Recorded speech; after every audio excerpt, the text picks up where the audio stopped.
How we do here, more tattoo, more sexy. Another day, another tattooan dito sa Solar Boy Tattoo Studio. Tara, samahan niyo po kaming gawin tong back piece na to. At sana mag-enjoy kayo. At dito ay nilalapit namin ng stencil. First try lang yan. Tapos yung pinrint namin is unang print lang din. Kasi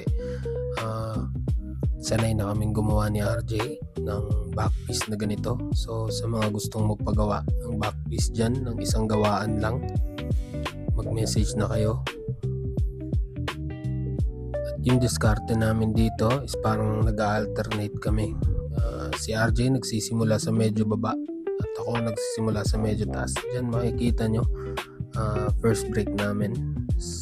Ini-evaluate namin ni RJ kung ano pa yung mga dapat gawin sa nila, ano yung lalagay ng mga elements sa diskarte.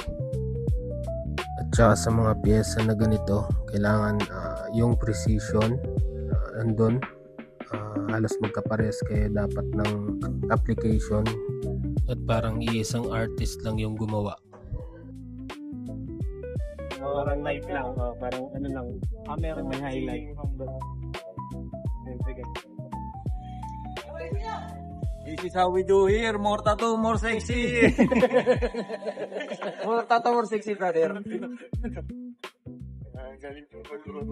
Dito sa part na to, medyo nasa mga 85% na kami ni RJ. Halos patapos na rin. Salute sa'yo, sir.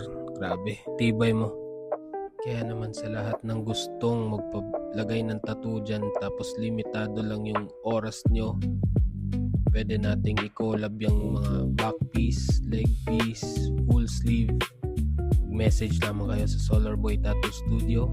Nag-o-offer din kami ng numbing cream sessions para sa painless tattooing. Let's go!